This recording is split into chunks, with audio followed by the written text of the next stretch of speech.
Hello, everyone, and welcome to the Barnes & Noble Midday Mystery Series. I'm Alyssa Cole, and I am here with Ella Stratton to celebrate the release of her latest thriller, Not So Perfect Strangers. So, yay! Yay! Congratulations on the recent release. Oh, thank you.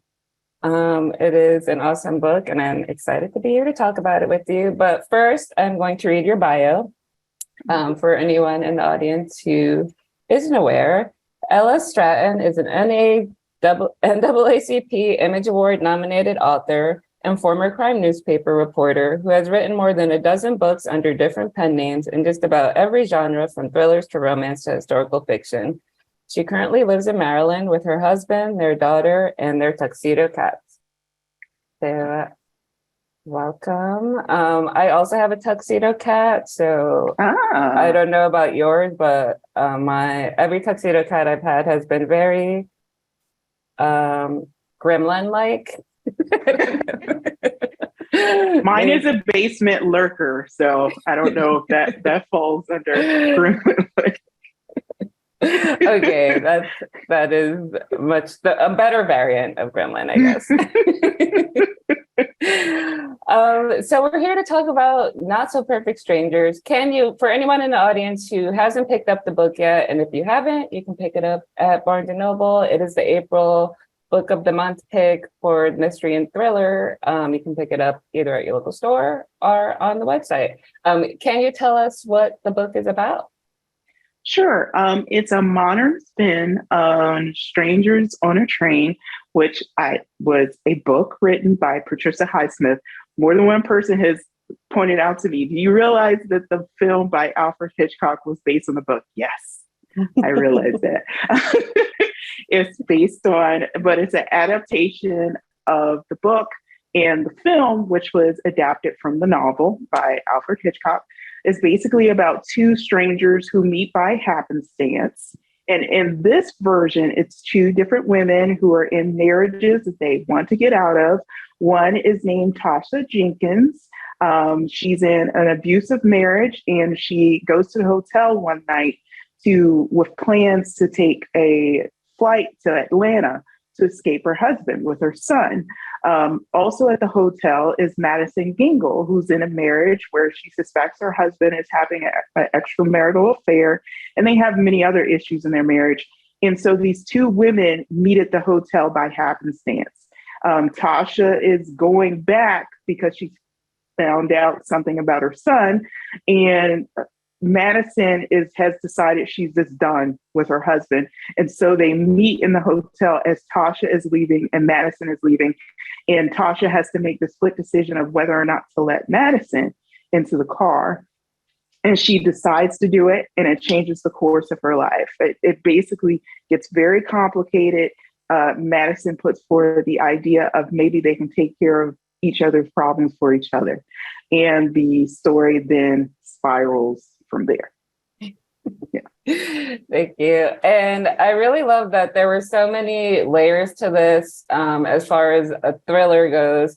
I do have questions, but we have some questions from the audience. And so one thing I think we should address first off, and we're not going to talk about it the entire time, but warning to anyone listening that the book does deal with domestic violence.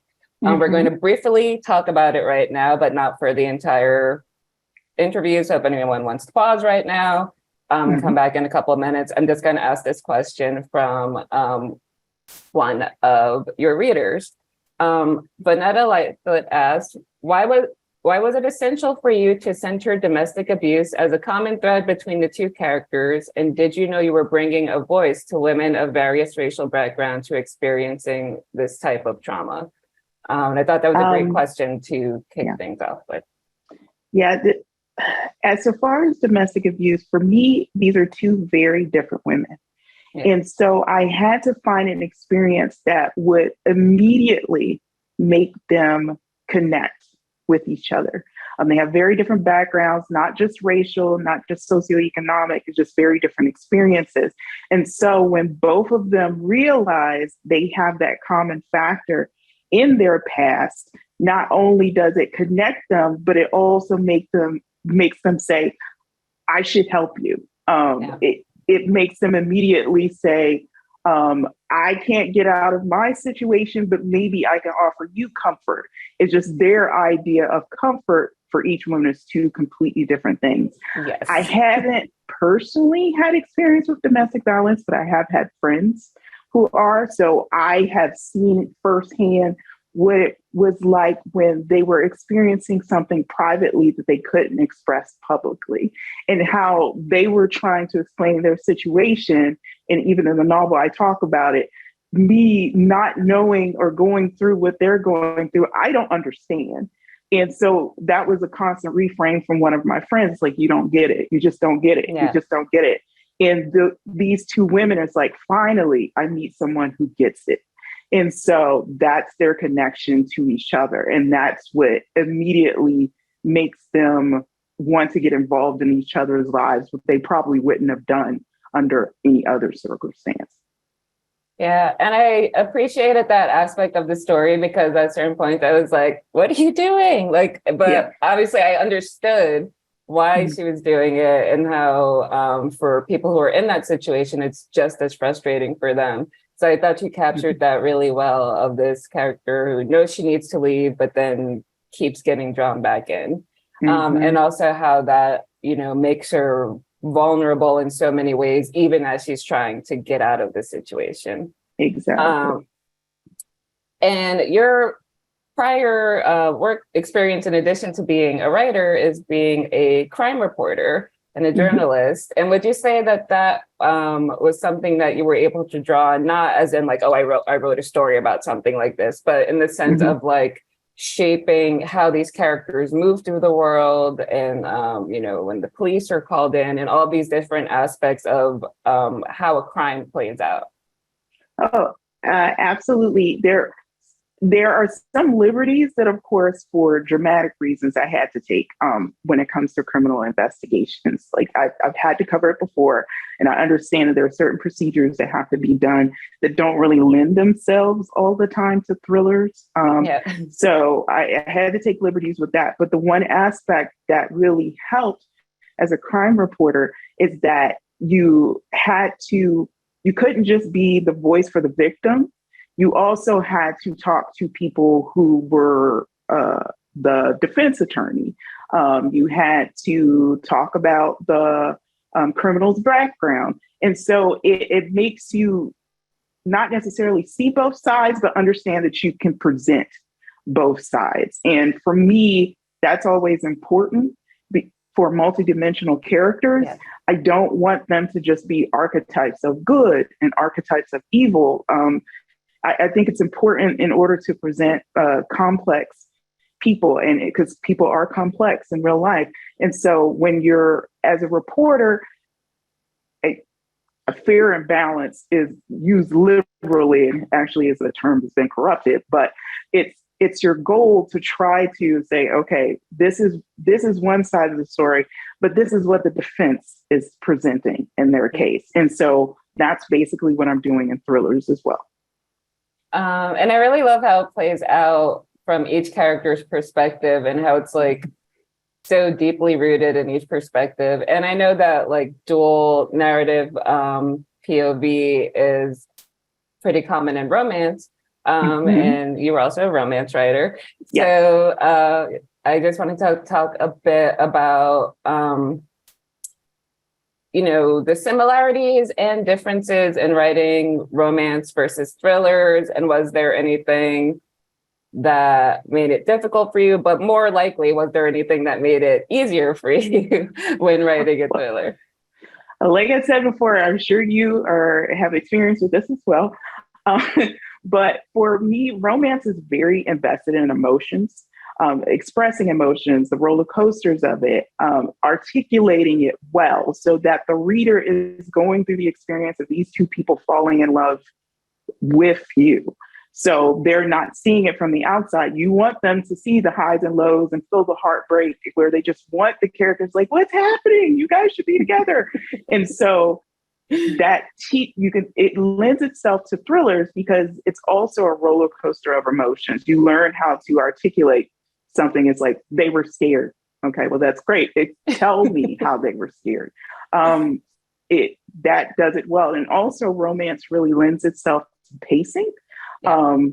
The beats of romance that you understand that this has to happen, this have to happen, and then this has to happen. And you have to move about it at a certain speed so that you don't lose the reader along the way. And I think thrillers, you also have to be very conscious of pacing, but also character development as well. And that's also important in romance so that you have multidimensional characters. So even though romance kind of gets a tough reputation, it's a craft that it takes, I think, time to figure out the formula and how to do it well. And translating that to thrillers was fun for me because, like I said, I learned how to express emotions. I became very conscious of pacing, and so I wanted to do the same thing when I switched to another genre. Yeah, I feel the same. Like a lot of people would ask me, they would be like, "Isn't it so different?" And I was like, "No, it's actually not really at all. They're kind of two sides of the same coin." Yeah. Where because for me, I'm like, romance in a way is a mystery. It's basically like the reader picks up the book, they know there's going to be a happy ending, and you basically have to emotionally make them feel like it's not going to happen several times throughout the book with all of these kind of red herrings and all the similar, like you said, the similar beats that you would use in a mystery, except it's more based in a romantic emotion. Whereas in thrillers and mysteries, it's kind of more in like anxiety and fear. Yes. So kind of just figuring out how to switch it up a little bit. And I always feel like, a lot of times romance plot lines could be one step away from like a thriller. Oh, absolutely. I'm always like, the stalker boyfriend could be a meet cute for a rom-com or thriller. It depends on what the outcome is. I always like when one of my favorite rom-coms, While You Were Sleeping, all it takes is a few tweaks to turn that into like a that could be romantic suspense / thriller with a not so happy ending. Yeah, absolutely. It's like, pretending to be someone else in order to meet someone. That's not creepy at all. So your two characters, Tasha and Madison, I really loved how you crafted them. And like I was saying, it really felt like a really brilliant subversion of like the kind of predominant Gone Girl type thriller. And this is not like a diss or anything. No, I love those stories too. Exactly. I love them too, but I really love like how you kind of took that kind of aspect of like, here are like there are people who are hiding things and maybe they're like not as nice as they seem and they have their own reasons. And then like kind of what happens when someone who is usually not in those books, who is not is suddenly present in those books, it kind of gets sucked into it. And how does that like turn everything upside down? So for me, it was like really fun to be like, okay, like what I was like, okay, I see. Like this is awesome. Like someone who basically wouldn't play by the same rules as the characters, given class, background, how they are perceived. So can you talk a bit about crafting both Madison and Tasha, who both have really interesting and strong backgrounds? Sure. Madison is definitely the Gone Girl character. So she's the upper class white woman who feels that she's been wronged. And she has, in fact, that she has gone through abuse in her marriage. She's gone through sexual abuse in her past. And she is definitely a very angry, and rightfully so, angry woman. The problem comes with people like Tasha is that she's like, I have the recipe to fix this for you, Tasha. And Tasha's like, the same rules don't apply to me that apply to you. Like, I can't go on this rampage, this fantasy rampage without serious repercussions. And so because of white privilege, because of pretty privilege, because of her wealth, that Tasha or Madison is able to do a lot of things that Tasha tries to point out that it won't work. at least not for me. And actually, when I watch those revenge movies, it is a fantasy and it is a suspension of disbelief. But I always think like, I could never get away with that. Like I can never do it. Like and it's like until you started, like I think the only recent kind of fantasy revenge movie is maybe like Swarm that has a Black protagonist. But even as I'm watching it, I'm like, this is a fun story, but there's no way that she'd be able to do multiple murders and nobody would connect it back to her. So for me, it's that little voice of reality that's popping in into Madison's like rampage that Tasha is like, oh my God, this crazy woman is dragging me along this revenge list and fantasy, and I'm going to get in serious trouble. It's going to backfire on me. I know it is. And Madison just doesn't care. She just plows forward no matter what. And for me, I really love the parallel of kind of like, and sometimes Madison is even thinking of it as like a diversity initiative. Like she's using the same thing that she learned in her DEI stuff. Like, I'm just helping this person who clearly needs help. It's my job. Like, so I really kind of love that aspect of like how given her class and her race, and she's like, I'm just helping her. And of course, maybe she can help me, but like, kind of like how she took on a kind of savior-ish attitude. It's my duty to help. Yeah.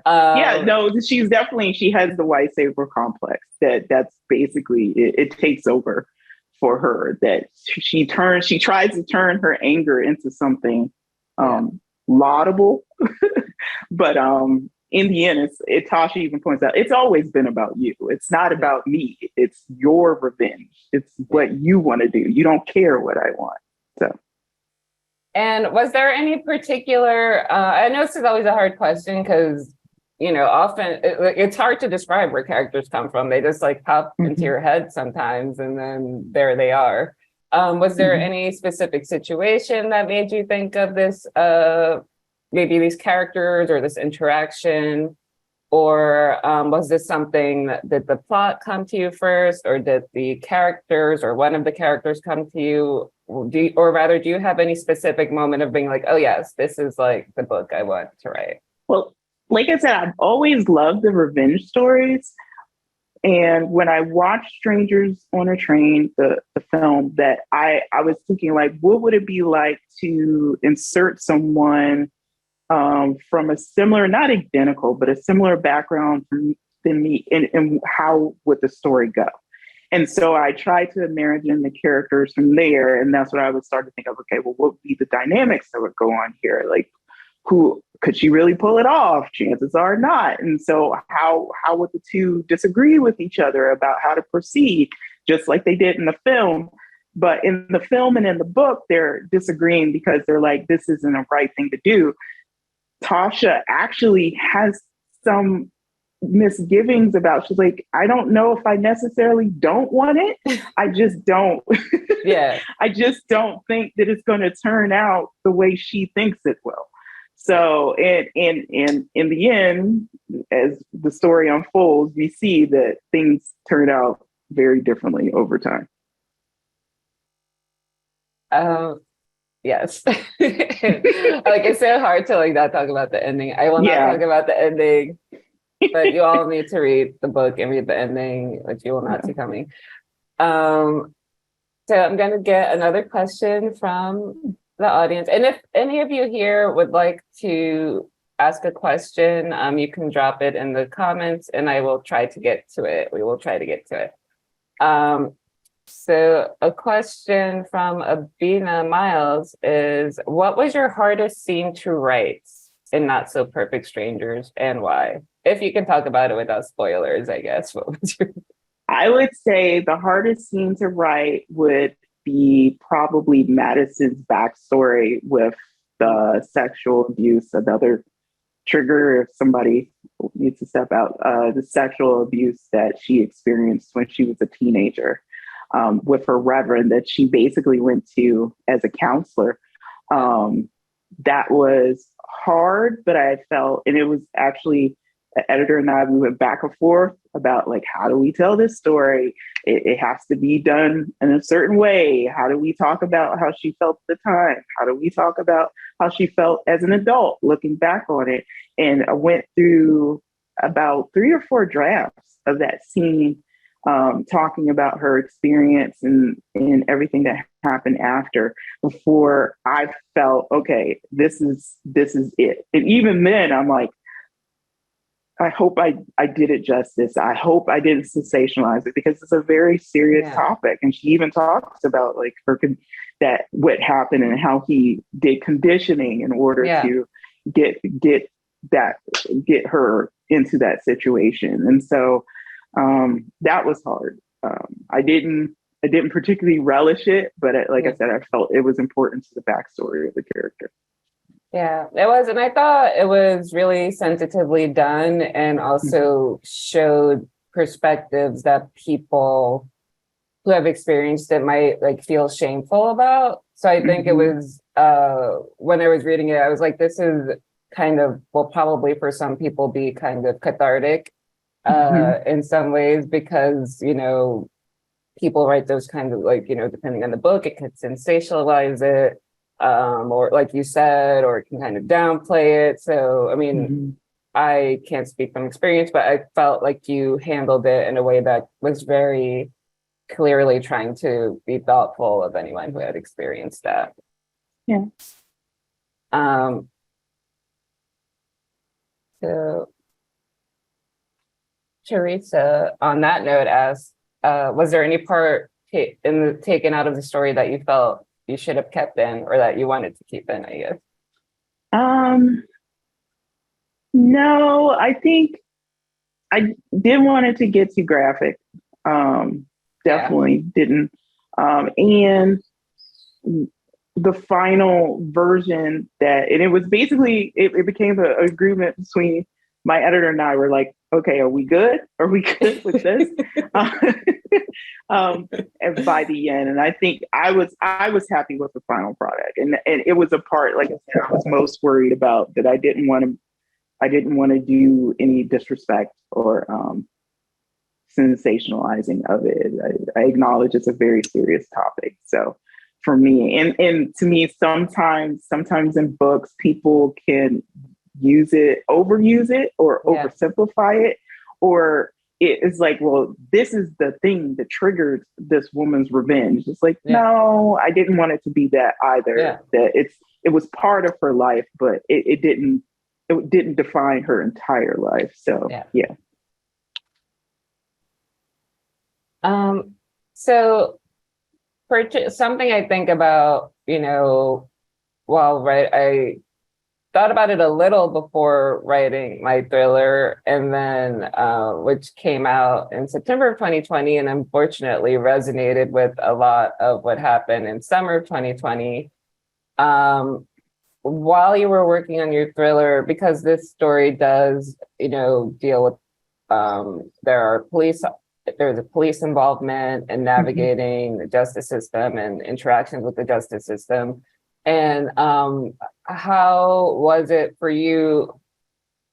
Because the thriller genre and the suspense genre, a lot of the time, the characters are either in law enforcement or closely affiliated with law enforcement, which, you know, particularly now, but even for authors of color who, you know, have read books where you often, you know, you could be the suspect in the book, but not in the book. But then, of course, Walter Mosley and stuff like that. But just kind of grappling, I think thriller and mystery as a whole has been kind of grappling with, and even romance, because we have romantic suspense and, you know, sheriffs and all of that stuff, and FBI, and like how to kind of grapple with the line between fantasy and reality, and also how interactions with police play out in our stories that we're writing. So for you, was this something that you having a crime reporter background, know much more about the police than the average person? So how did this play out for you when writing a thriller in this kind of post 2020 world, publishing world? Well, what happened in 2020 to me kind of took what had existed and put a circle around it. Yeah. So it was the issues with police enforcement, and this is coming from a granddaughter of a police officer. The issue with police enforcement, with the interaction with people of color has always been there. And even again, as a granddaughter of a police officer, even I have gotten the talk, and they talk about getting the talk as a boy, but also as a girl. It's like, be careful. Don't get in the car with a bunch of boys that are of color. Chances are, if they're all driving around, you might get pulled over. So be very conscious of that. Be very conscious of how you talk to police officers. Be very conscious of how you interact with law enforcement in general. And so to write a story that has a Black protagonist that's interacting with police enforcement, who's not having those thoughts in the back of her mind as well, just would seem disingenuous. Because, like I said, 2020 made it explode. But I think it was in the social consciousness, at least in communities of color, Black people, Latinos, for a long time. And so for me, it was, the story probably would have been done that way regardless of that, but it definitely, those events brought it to the forefront.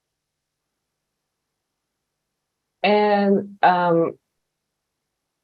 so this is something I've thought about a lot. I mean, it's something that I feel like we also kind of had to navigate in romance, but when you're writing characters of color, which, you know, I feel like it's an additional extra work that you have to think about. But when writing thrillers that feature characters of color, that feature Black protagonists, how do you think that kind of interacts with the typical thriller? And there are, for anyone who isn't aware, there are many crime writers of color. There is a group called Crime Writers of Color, if you're looking for some books to read. They write all kinds of books, and there are books with law enforcement protagonists. There are books with amateur detectives and people kind of drawn into situations. There are all kinds of books. I'm not trying to do a promo about just making sure that everyone's aware. But people should know. People should know. There are lots of lots of thriller writers of color that exist.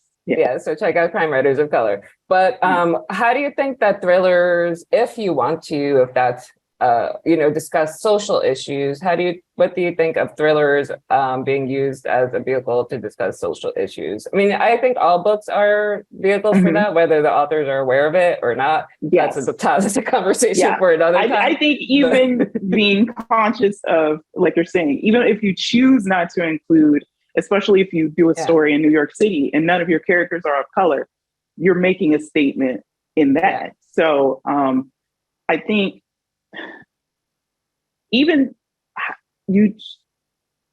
I'm basically taking what was already there and, like I said, putting in a circle around it. That it's, for me, to write about characters of color and do it in genre fiction is great because people become invested in the story, but they also realize, oh, wait, you're trying to say something at the same time. And I'm like, they do it in film, and they've done a great way of Jordan Peele, introducing very important topics, and more are doing it into the genres. So to me only makes sense that books would do the same. And I think there's always a choice. You can choose to pick fiction that is just straightforward. There's no social commentary. They're not trying to say anything. But like I said, I would argue by not including it, you are making a statement as well. Or you can choose stuff that is trying to make a statement and reflect on a bigger picture than what is actually happening in the book. And so for me, it felt important to do it. I wanted to do it because, like I said, it would have felt disingenuous not to include these elements anyway. But now I can also thematically incorporate it and make it bigger. So yeah. And I feel like genre fiction is such like a fantastic use for this. It's such a fantastic way to talk about social issues in a way that's entertaining, cathartic, and kind of resonant with everyone, no matter what their background is. And I feel like, you know, a lot of times this is why I get annoyed when genre fiction, whether it's romance or thrillers or sci-fi, gets downplayed, because it has such power to affect the reader, to make them think about things. And it doesn't have to be a morality play, but like, you know, exactly. You know, Star Trek was trying to do it from the beginning. Absolutely. You know, you can be like you're saying, it doesn't have to be a morality play. You can be very, very nuanced in it. You don't have to shout at the reader, but they can get what you were trying to say, or they can enjoy it on one level and choose completely ignore it. It's up to the reader. Yeah, and that's the other thing too that I find interesting. I feel like, you know, there are layers to it where people can be kind of like someone might, like, I know, for example, with when no one is watching, there were some things that some people were like, oh, this part was kind of slow, but, you know, then I started to enjoy it. And other people were like, oh my God, I was like so tense at this part. And it's like, it's one of those things where it's like, depending on your lived experience, so like whether you're even immediately picking up on certain social issue things, or it's something that might not make sense to you until, as a reader, until it's like made more clear, and then maybe it's like, oh wow, that's something I never thought about. Oh, I didn't even get it. And to me, it's always funny because you'll see the reviews where it's like, this is supposed to be a book about social commentary. I didn't see anything political in there. I'm like, just because you didn't see it doesn't mean it wasn't there. But it's but I'm like, again, like you said, it can be appreciated on different levels. So yeah, I think genre fiction is a great vehicle for stuff like that. All right, I'm gonna dip into some of the reader questions again.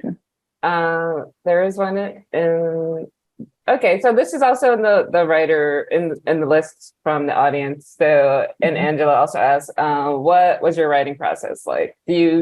Are you a pantser? Are you a plotter? Or are you in between?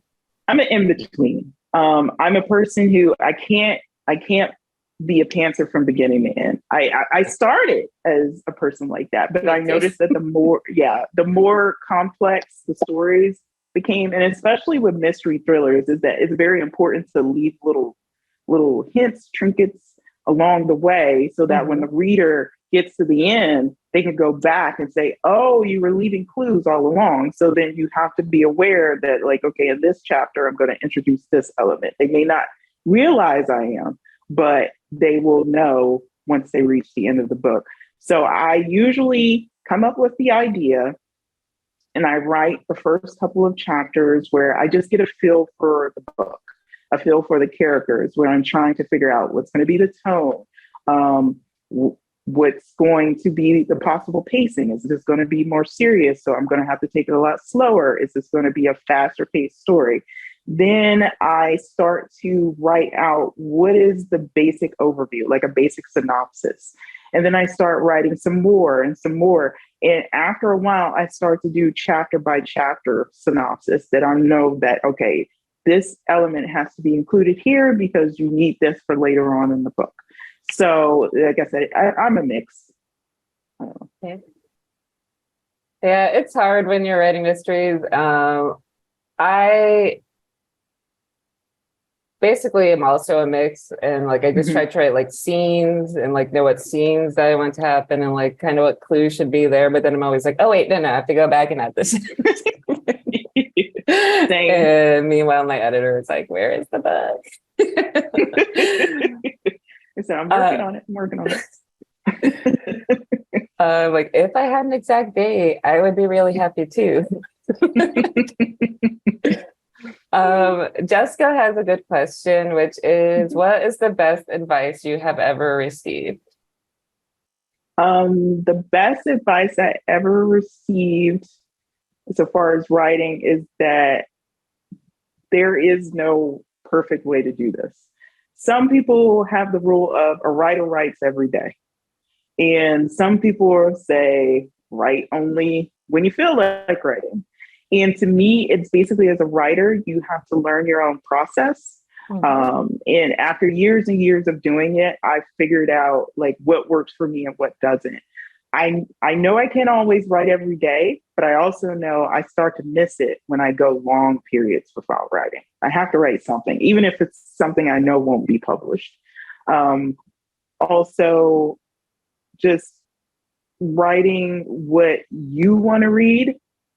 Don't write necessarily, like, you have to be conscious of readers' expectations, but you don't want to spit out something that in the end you're ambivalent or you outright just don't like. Yeah. It has to be something that you are proud to have your name attached to at the end. So to me, as a writer, that's very important. I've hopped around to lots of different genres, but I've never written anything later that I'm like, oh God, I am so embarrassed I did that. So I would say that's definitely important. Write what you want to read. Yeah. And that you're passionate about. That is great advice. I think in a similar vein, keep your eyes on your own paper, which is basically that's easier said than done, though. No. Easier said which, than done. Or like to a lesser extent, to when I'm teaching classes and stuff, what I try to tell people is to, because I feel like as a writer, our work becomes really intertwined with our lives and our sense of self in a way that isn't true of most other jobs. And then, so the main advice that I usually give to classes or people is that you need to disconnect, as much as you can, your writer sense of self from being published and being a writer, because then if all of your self-worth, because it's so attached to your sense of self, becomes like inextricable from the business of being a writer, it's like such a recipe for disaster, for burnout, for never feeling like you can do enough. So that is, of course, easier said than done. But I guess really trying to maintain a strong sense of like who you are as a person who loves writing and who you are as a writer business, because otherwise, like, then that leads to like, comparison, feeling like you're never doing enough and rejection, feeling so terrible. And also that everyone gets rejected. I feel like sometimes people think that like there's a point where you stop getting rejected. That is not. Yeah, even like people who are bestsellers and still that they're like, they didn't pick up a book, or they didn't go with the option, and they're like, really? It's like, they decided not to do it. Yep. So basically, don't beat yourself up is the bottom line. The instinct is there. The instinct is there because, like you said, it's definitely a career where you feel like you're putting your heart on the page. Yeah. And it's so much of a time investment and so much of an emotional investment, but you have to be able to step back and let it go. Go take a walk. It's hard. Exactly. Get other hobbies that have nothing to do with writing, that people don't even know you're a writer. Because it can like consume you. I say this after having burnout after burnout. So don't learn from other people's mistakes. Let's see. Jamie asks, what other authors are you friends with and how do they help you become a better writer? This is hard because like you get a lot of writer friends when you become a writer. So it's kind of hard to list them all. But I would say that they help by giving each other advice, especially if they've been writers for longer than you have, making sure you understand how the business works so that you don't think that like, because publishing is a very hard business. So sometimes you can be like, oh, I'm doing everything wrong. And it's like, well, no, that's just, absolutely. Things work. Don't feel so bad about yourself. And just being supportive since it's a really isolating job. Yeah, that too. It's like you're sitting alone in the room, at least me and PJs and a laptop, and you can do it for hours and hours at a time. And it's nice to be able to step out and talk to people who are doing the same thing. And also, like you said, because even when other writers are like, I had a book signing and nobody showed up, and you're like, oh, Yeah. thank God it's happening too. Okay, you only have two people there. Cool. Exactly. It's like, all right, so I'm not a loser. It's just everybody goes through this. Okay, I don't feel so bad. Okay. Quick question from Mitzi. If the book was made into a movie, who would you headcast as the main characters? Someone suggested for Tasha Sanaa Lathan. And I said, that's a really good casting, because I was like, definitely somebody that I think it's in a good age range and could definitely pull it off with the intensity. I think for Madison, it would be a lot of different actresses, because like you said, that Gone Girl archetype is so popular in Hollywood right now. I don't know. I would have to think about that one a little bit longer, because I have a feeling I would probably pick someone who's played that role before. So I would have to think about that one. And I think we're almost done, but I'm going to ask a couple more questions from the audience. Tora Smith asks, at what age were you when you decided on a career of writing, and what was the motivating factor? Oh, wow. You decided. So for me, I tell the story of the first time I was ever published. It was in college. I have been basically writing stories in like the black and white composition notebooks since I was maybe 11. And I would give the stories to my mom to read, and she was an avid romance reader. And after a few years, she started to say, like, I think your stories are starting to get as good as the books I read. Oh, and wow. So there was a competition, BET Books, which later became Arabesque, was having for first-time writers. And they basically said that they wanted to do an open call and you could submit a short story. My mom was like, I think you submitted a short story. And I was like 19. And I didn't think I had a chance of winning. I put it off. And I waited till like 3 weeks. And I said, all right, I'll just crank out a story just to get it done. And I think we FedExed it and managed to make the deadline by like a day. And I was shocked when I found out I didn't win, but I was one of the top 4 finalists. And that's when it hit me. A hobby that I had been doing quietly for myself and for my mom for years was something that potentially could become a serious career. And I went back and forth. Like, I was in college, I was a college student, I was doing my own thing. But when I got older, that's when I decided, like, this is my vocation. This is what I'm passionate about. I want to really do this. So yeah, that's how I got into it. I love that. Yeah. I always wanted to be a writer too. And then like similarly as an adult, I was like, oh, I have to like actually do it. Like this can be a job. Exactly. It's like, oh, wow. So I can't just keep doing stories for myself and my friends. I guess I actually have to put this out to agents or somebody. But I do love that, because like, I was like, sometimes I've seen people, like I tell people like, yeah, I read my books after I write them. And people are like, what? And I'm like, yeah, I started writing. Then why wouldn't you? Like I write them for me. Like not to get to write them for like, other people.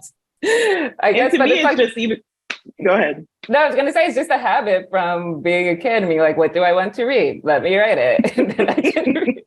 Exactly. That you wanted to, and sometimes too, being a Black author is sometimes you wanted to insert yourself into the stories that for years didn't always include people like you. Mm-hmm. And so it's like, okay, now I can play fantasy and insert someone like me into these stories.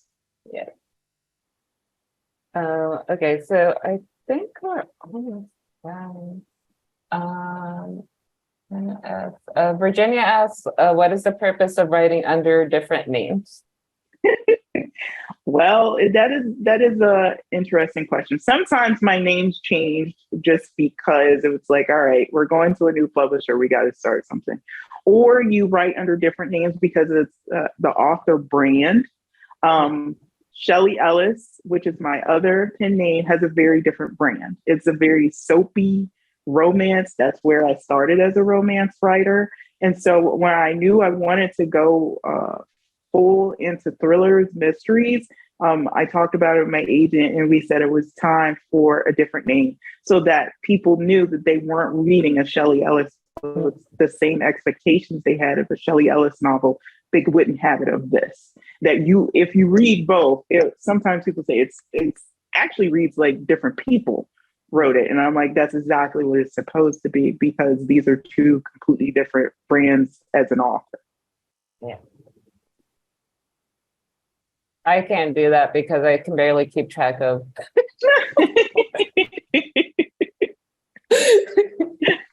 But generally, as a reader, if you see authors have different pen names, it's usually for that reason, for writing different genres or different brands, different writing styles, especially like with thrillers, they can be like much harsher than what a romance reader would want to read.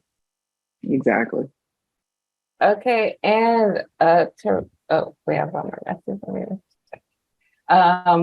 Can you tell us what you're working on now? Actually, I just submitted the manuscript to my editor. I'm so glad to be done.